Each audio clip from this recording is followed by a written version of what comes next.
It's happening. Shit's getting real. This is Sophia Musto, and I am so excited to have you here to share my stories with you because life is full of flavor. The purpose of the Zensetter podcast is storytelling, and I want to hear your story, and thank you for listening to mine. You're going to meet so many amazing friends along the way, so thanks for being here. Namaste and Hairspray. Welcome back, Zensetters. Today is a monumental day for many reasons. It's 1-2-3. Yes, I have procrastinated and I'm filming my podcast the day before I launch it. And sometimes things happen and we had to do some pivots, but it's really cool because today is not only my last podcast recording for season 1, it is also the day that I was born. Today is my 41st birthday. And I'm not going to stop there. Yep. It's also the day I married my best friend and my soul partner, Pat. And you can remember he was back on an episode way in the beginning. I can't wait to have him back. But today we've been married for 14 years. And I have so much gratitude in my heart as I sit here and I reflect back, not only on the 41 years I've been on this earth and traveled around the sun, but just in the last year. As much as sometimes if you follow along on my social media channels, you can see that seasonal depression totally hits me hard. I've been working really hard this year to get to the bottom and the meat of the issues, but things are what they are. And when we find gratitude and we sit in it, man, that vibration can really, really change the way you feel. And I'd like to thank my coaches for instilling me with those tools to get to this point. And it just sucks to be in a funk. And as I sit and reflect on this last year, why the hell am I in a funk? I have so much things to celebrate about my life. I have done so many things. I actually am going to share 40 things I did with you in my 40th year. So are you ready? I got uncomfortable. I went on these retreats and I did things that were extremely difficult for me. To travel alone, to sleep with strangers, to travel through a pandemic, to be criticized by the public, to be criticized by family, just to kind of be judged by putting yourself out there. And I wouldn't change it at all. And now it's really cool to see how many people are proud of me because I'm living true to my character. I'm the Zensetter. So I got uncomfortable. I also got a tattoo because I wanted to remember this year. And this tattoo represents everything I learned and embodied in my hair love community. And then the little wings of the palms represent the climbing that journey of going up Angel's Landing. I still can't believe I did that. That was the hardest thing I've ever done. I flew out to the Pacific Coast by myself in a pandemic. I'm running a business. I'm running a podcast. I'm a mother. I mean, I still can't believe I did it. And I could have made all the excuses not to do it, but I made it a priority because I knew for my mindset and for my mental health and for my soul that this was going to not only help and empower me, but help me to help you and empower you that you can do these things too. All you have to do is reverse engineer it back and it can happen for you. So what else did I do? I went to Colorado. I wasn't planning on staying in Colorado. And in one of the episodes, I do a hair love recap and I go over about my time in Colorado. That's a big rural state. I know that now. And I think the universe wanted me to go there and heal. I went to Utah. Utah is beautiful. Beautiful. I learned so much about myself when I went there. I learned that I really like water. I find myself recharged by water. So being out in the middle of the desert in a canyon was, again, making myself uncomfortable. I glamped. I met friends from all over the world. We learned together. We shared stories together. We did a burning ceremony together. We had campfires together. I got to record a podcast in Zion, in the middle of a canyon with some friends. So if you want to check that out, it's on the hair industry podcast, and it's really fun. Like, I have no voice from the altitude. You'll love it. So you get to hear me live in the experience, because I went and hiked Angel's Landing in Mount Zion. I'm not Mount Zion. See, this is what I do. The good Catholic girl in me is going back to Jerusalem. And my friend Misty Jane always laughs at me because none of you corrected me when I was doing this. But Misty's like, I love how you keep calling it Mount. And I'm like, it's not.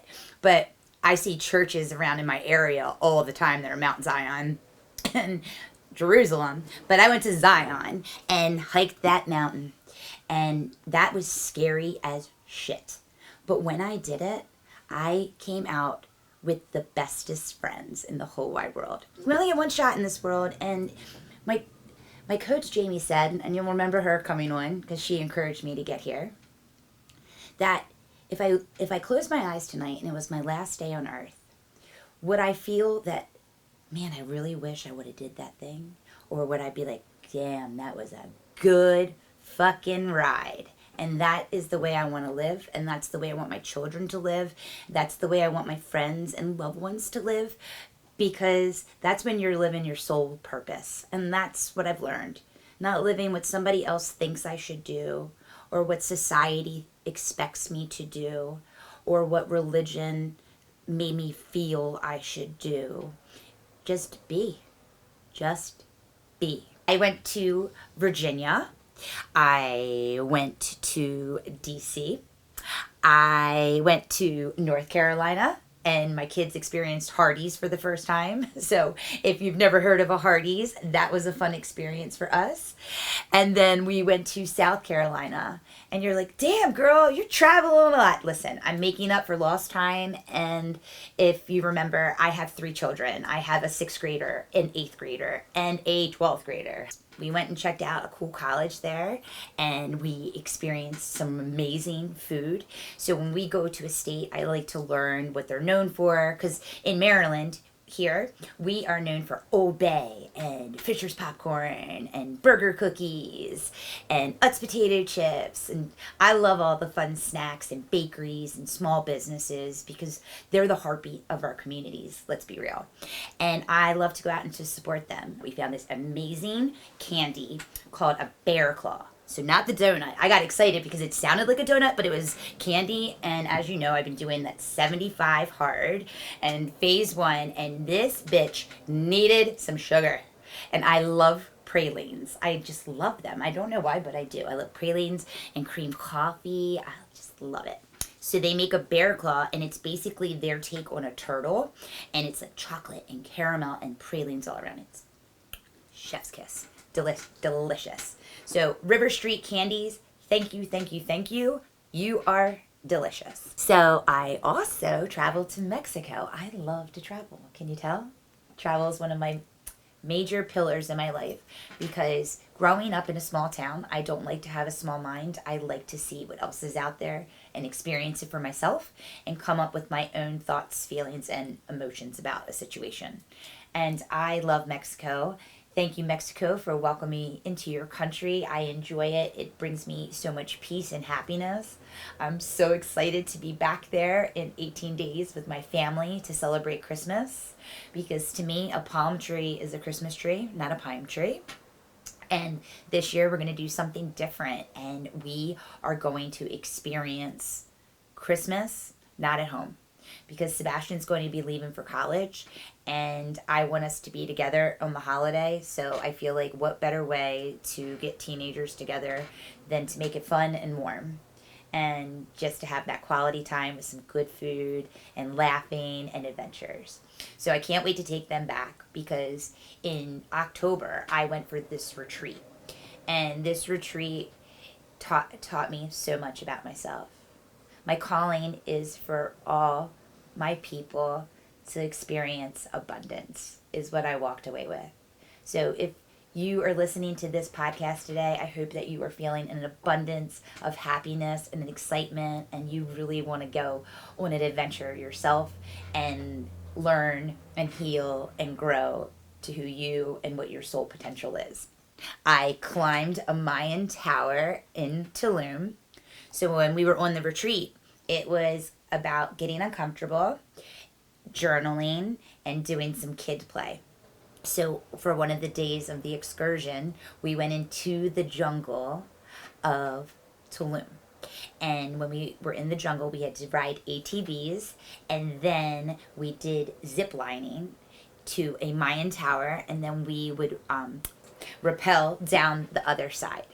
And I am scared to death of heights. I am scared to death of getting hurt. My anxiety brain goes down a mental movie making story and has 1,000 questions before I could even put the helmet on. But ironically, I use Reiki for when I feel deep anxiety. When I feel alone and I feel that my thoughts are heavy and I can't organize them, and I'm kind of like on this spiral of thoughts and triggers and how to overcome them without medication. So I go to a Reiki master, and she is amazing. And Reiki is a way of moving energy and clearing your chakra system. Okay, I know. I'm getting woo-woo. But I promise you, there's like a science to this. When I got the Reiki session done, she said to me, I see you. And she knew nothing. I just met her for the first time. I never had a Reiki session with her before. My normal girl is having a baby, so she is not practicing right now. So I had a referral, and I was desperate because I needed to move the energy and to clear my chakras before I went and met strangers. So when she was like doing her thing, every Reiki master does it different. She said, I see you in the jungle of Mexico by the Mayan tower. And when you get to the tower, you're going to see your healing on the other side. I did not post about this, nothing. I didn't even know I was going to see a Mayan tower. And I was like, dang, I guess I'm going to be climbing that building today. And I did it. And I'm really proud of myself. And then after we were done, we went and swam in cenotes, and they are cold as shit. I don't know if you've ever jumped in one, but they are cold as shit. And I do not like the cold. And I was really proud of myself. I wasn't shivering, and I really, really enjoyed myself there. And I enjoyed the women I got to meet and heal with and talk to and journal with. And we did some crazy breathing together. It was called somatic breathing. Elizabeth and Derek put on an amazing retreat for us. It was life-changing, so much so that my husband is inspired, and we are going on a retreat together in Florida in February. So when I come back in season 2, I'll have Pat on, and we'll be talking about our retreat together, because it's only going to make us stronger and more powerful, and our communication and love for one another so much more stronger. I just can feel it, and it's so empowering when a man lets you be yourself and be that masculine person in a relationship, and lets you have the space and freedom to be yourself without trying to put you down or control you or tell you it's stupid, and just go. I mean, my husband was so sweet. He was talking about me with a client, and the client was making jewelry, and he goes, my wife has rocks like that all over the house. And the woman was like, your wife is into crystals? And he goes, oh yeah, crystals. I am practicing Spanish. So from 75 hard and the phase 1, I learned so much about myself in that too. I learned that restriction is not for me. I learned that the 80-20 rule is the way to live your life. But I also learned that it's really important what you put in your brain and body when you first wake up in the morning. And a lot of us are looking at our phone and drinking coffee first. And I have been there. I'm not judging you. I actually loved a good, sugary, sweet tea in the morning. So if you're doing that, girl, I've been there. Or whoever's listening to, I've been there. And I learned that starting my day with intention really changes the output of the day and the way my brain is working. When I was in Mexico, I learned Kundalini yoga, and I am obsessed. Kundalini yoga is all about breathwork and intention. Gabby Bernstein talks about it a lot, and I really enjoyed her book, The Universe Has Your Back. And she goes over that and some breathing exercises. And that's the best part with yoga. Yoga is like the most non competitive, your own personal practice type of exercise. So if you just want to lay on the mat, you're actually in corpse pose. So how can you judge yourself for showing up and trying and rolling your mat out? I completed 75 hard. That was hard as shit. Hard as shit. If you've done it, you are bionic, you are Batman, and you could be a Navy SEAL.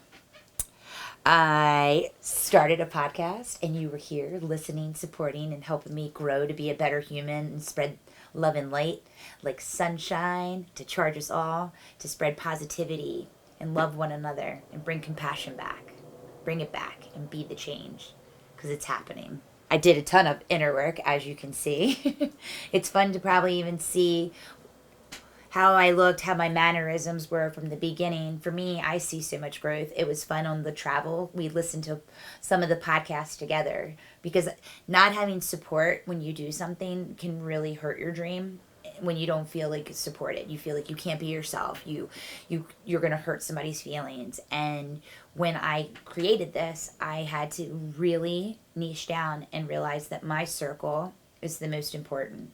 I learned somatic breathing, which is part of the Kundalini yoga. That it's so cool. So like somatic breathing is 2 minutes of kind of pretending your stomach is a balloon. So it's almost like intentionally hyperventilating yourself. And again, I'm not preaching that I know. I have only done it for like 5 days, but my take on it and my experience was like my stomach was a balloon, and I was blowing up the balloon, and I was doing it for as much as I could, and then they would put on this like tranquil music where you would just meditate. And if you see me, I am not a very introverted, calm person. I'm very exciting and energetic. This was the best meditations I have ever done in my entire life. In last year, I hired a life coach. So on top of going to retreats, I hired a life coach, and she guided me in this decision making and choice making and in my thoughts, and really gave me tools and techniques to see and to get to the meat of my thinking. This year, I learned how to create boundaries, and that is something you think you have, but you can always strengthen. And in my business, it has been helpful, and it's also been hurtful. I've been a stylist for 22 years, so a majority of my career, I was in hustle desperation mode, and I had people kind of take advantage of that opportunity. I'm very talented at what I do. I have a lot of experience, and I'm very passionate behind it. And I just didn't have the self-worth or the boundary. So I wasn't charging the correct price. And it came down to like seeing it, and is this a hobby or a job? And the coach helped me get to the bottom of that, and to get strong with what my core values were. I have been nominated for awards. I was Colorist of the Year in the running for that. I won, my community voted me for Harvard's Best, which is a huge acknowledgement, because I am a single solopreneur, mompreneur, female-owned business. And because of the pandemic and because of my location, I had to really pivot my business plan. I also won second place in the tree ceremony last year. So last year I donated a tree that would kind of sponsor the cancer center of our local hospital. And I made this amazing, beautiful tree with one of my clients, and it was a woman's body and a peacock. It was so awesome. And the community voted, and again, they voted for me. And I wasn't that kid that got an award. I wasn't that kid that got honor roll. I didn't really get trophies. I got community trophies because I was part of a team, but I never got recognized for anything growing up. And my human design, as you can remember with Lindsay Means, is to wait for the invitation and to wait to be recognized. So having this is just like a wink from the universe that I'm on the right path. Buying my house with my husband was a huge feat. We didn't think we would get there, and writing a letter and somebody reaching out and that being our house, and it's like amazing. It's our dream house. It's beautiful. We got a hot tub. My husband built a patio. He's so good at concrete. He started his own job after he started his own business. He got so inspired. Like, this year has been so pivotal to us because we put the investment back into us. And so many people don't do that. And look, we bought a house because we invested into us. We cut out the noise and really focused on the circle of trust, as I call it. Because what was in that circle was the most important thing. And if it was our last day on earth, would everybody in the circle be happy and proud of their actions, thoughts, and feelings that day? Oh, this is an amazing part of my 40. I manifested every single thing on my vision board. Not once, twice. Because I did a midway one. And I can't even believe it. I'll show you a picture of it. I did one on the back of my 75 board, and we just checked off, go to South Carolina. I had no idea that my son was going to apply to Coastal Carolina. That we had never been to South Carolina, and I wanted to go to Charleston, but I just put, and you have to be specific. When you manifest, you have to be specific. And you are always manifesting. So if you are telling yourself, I can't do this things, you're manifesting that. If you say, I'll try, that's a different type of manifestation.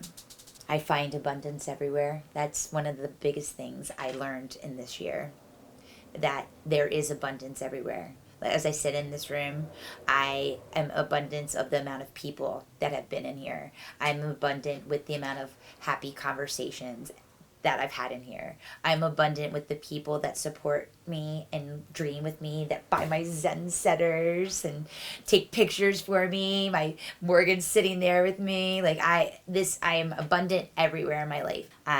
In my 40th year, I started each day with gratitude. I highly recommend, if you are looking for a New Year's gift or a Christmas gift, I get no benefit of this. Invest in the 5-minute journal. I read a shit ton of books this year. If you would like any book, as you can hear, I keep referencing books. So the 75 Hard taught me to read a book. I loved The Buddha Brain. I loved What Happened to You. I loved The Universe Has Your Back. I loved The Big Leap by Gay Hendricks. I like The Subtle Art of Not Giving a Fuck. I loved, this is my top book, Soundtracks by John Acuff. I was a guest on a ton of podcasts. You heard me talk about it. Check out Backroom Beauty Talks, The Happy Healthy Hairdresser, No Pics After Dark, Hair Industry. I mean, so many. There She Rose. I could go on and on. Hair Love Radio. What else did I do in my 40th year? I learned about human design. We talked about that on the projector. Learning about human design is really cool. I met my intuition and became friends with her. This was a fun thing. Learning to listen to my gut has really helped me and avoided a lot of chaos in my life.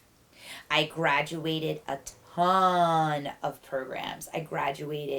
I have done DEI training. I have done Shine School. I am in the Elevated Club. Like, I always am continuing my education. I had a sober summer and sober holidays this year by choice. And it's funny because I was talking with my friends, and it's like, if you are sober, people automatically think you have a problem. Sometimes it's just a choice and preference. Same thing with dieting. It doesn't mean that, like, I'm never going to do something again. I just want to see how I feel without it. Do I feel better or do I feel worse? And doing 75 Hard, I learned that sugar and red meat really don't make me feel that good. And when I overdo it with dairy, I really don't feel that good. I don't have any allergy or anything to it, but over consuming it isn't the healthiest for me. So living by that 80-20 is really good. Doing 2 workouts a day is really not necessary. A cold shower was bullshit. I don't even still understand what that was, but I did it for 21 days, so I wasn't winning a prize. And then after I did it, I ate like a pig and made myself so sick. So I learned that moderation is important and deprivation is the devil. I taught my son how to drive this year. I probably got gray hair and a few chambers on my heart. Probably need a little AFib. But my son is driving, so that is a huge accomplishment. If you have taught somebody to drive, I'm sure you can relate to what I'm talking about right now. I got an awesome hat. Monica painted me one. Luna Bloom Life. I won the wedding hat. I can't wait to wear it in Mexico. And then I got another hat that I named after one of my friends in Tulum. I have the Cecilia, and I can't wait to wear that in Mexico. I love my hats. I created a lot of amazing friendships this year. Thank you for all the new people that came in my life. Thank you for taking risks with me and learning and growing and just doing this crazy thing of life together. It's so wild, and it's fun to find like-minded people like you that want these experiences, that want to do these things. I learned to love myself first. That's pretty amazing. I saw Lord Huron, and it was amazing. Lord Huron was my favorite artist too, and rapped. If you want to listen to one of his songs, I took 21 cold showers. I went to Chicago and volunteered and raised a lot of money for Project Beauty Share, and met my fellow friends and the creator and founder, Lindsay Smith, who was on the podcast for IBP. A celebrity received one of my Zensetters, which is really cool. I'm going to let that remain anonymous until later. But a celebrity got my Zensetter, and it's pretty freaking cool. I did a hell of a lot of volunteering and donating this year, and it felt really good. I'm just continuing on, and the final thing that I did is I created Zensetter. And this is something I am really, really proud of. And it's really cool to see the amount of people I inspire to go and do this as well. People in my community are starting to make their own version of Zensetter because they got inspired by what I'm doing. And this is what a ripple effect does. When you focus on self-care, like I've been talking about, and soul care, that's when passion comes alive. And these boxes are my passion project. I know it seems expensive to some people. However, as we talked about, expensive is a word. There is so much value in here. You have to come back and check out my social media channels. I break down. There are full-size new products. New, let me emphasize that. Not last year's, not holiday boxes. This is new stuff, and it is curated and packed by me. I designed the box. Everything in the box is designed by me. And the purpose of the box, it comes so beautiful to you, is that you can reuse it. You can reuse it. So you can come back to Set the Zen. You can store your products in here. You could store concert tickets or photos in here. You could, if you want to join something cool, I am doing with IBP, and I can get you a ticket to come. We are making a desired box. So the friends that received a Zensetter, we're making a desire box and putting all our desires for 2022 in the box. So how cool to go back and see your desires with the positivity quotes around it, and the candle, and you can pull the candle out and sit with intention. So not only did I create one box, but I created 2 boxes in my 40s.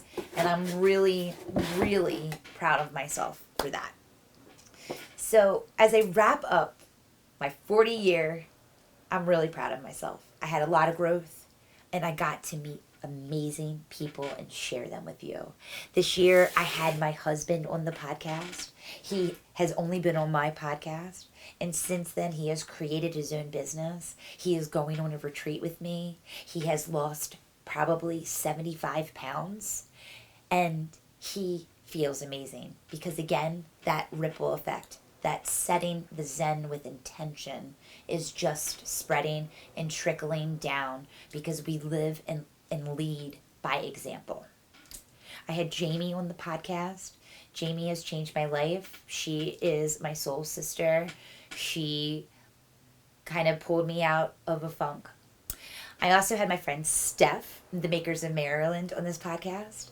And She has some exciting news. I can't share it yet, but in the new year, we're going back there and we'll be sharing this moment. Remember, Steph's life is about to pivot on a whole new fun journey, and it is going to be wild. I'm excited for her. I also had my girlfriend Tanika Tang from Barbados here, and we talked about like what 2020 did to our businesses and what it's like to live in another country and run a business during a pandemic. My girlfriend Julia was on the podcast. She was so fun. Our energy was just amazing together.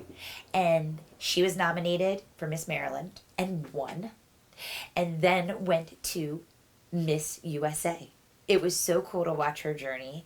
Julia is going to do big things in this community. We are so lucky to have her, and get out there and support her. I also had my copywriter, Kathy Young, and Kathy has expanded her business since we last met.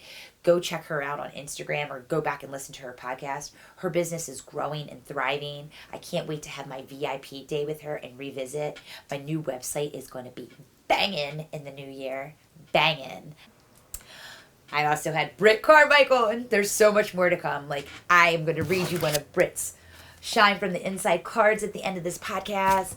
Britt has been on the podcast. Britt got to hear my heart at the top. The universe heavily wants Britt in my life. I met her prior to the pandemic, and she is amazing. Jill. Oh, Jill was a favorite podcast. She was on She's from Soul Spark. She's a great resource too if you're looking for somebody to help you, to guide you, to understand your human design, who you are, your star path, why you were born, for tarot readings or tarot readings. Just get out there. Think outside the box. There's other options. There's ways to heal. I had Jade, another resource for you. Get some cool jewelry. Crystal. Crystal is changing the game in the name of women in this industry. She's leading with love and grace, and she is the voice that we need. The hair industry and the churches need to end the racial segregation.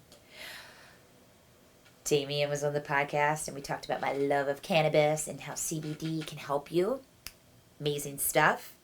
I had Lindsay from IBP, and we talk about independent beauty pros and how she created this business and this platform for us. Awesome stuff. And then I had Lindsay Means, who taught about human design, and I got to meet all these people in Zion, and we got to glamp and have fireside chats and really dig deep and talk about our insecurities and talk about our dreams and aspirations and grow together. And then my last podcast was my girlfriend, Monica. Monica is my internet friend that even today on my birthday, Monica got me before my husband, before my children. Like, they were coming in, but Monica texts me, and she has a newborn baby and a business and no support. And I feel for her because I have been in those shoes. And she is singing to me happy birthday before her feet even dropped on the ground. So I want to end my podcast with a message from Britt, my soul sister, because these cards are amazing. And when I forget to read them, you guys remind me. So let me make sure I end it. And the universe, I gotta pull that one. It's perfect. The universe wanted me to pull this card and end the podcast with this amazing message. And it has been the theme that I've been talking about the entire time. And it says, allow unlimited abundance. How and where and when can you allow unlimited abundance? The abundance I seek is also seeking me, and I release all blocks between us. Repeat that. The abundance I seek is also seeking me, and I release all blocks between us. So, thank you so much for all your love and support. It's been an honor to share with you, and I can't wait to see you in the new year. I'm wishing you all the happiest of holidays and a happy new year. Namaste and Hairspray.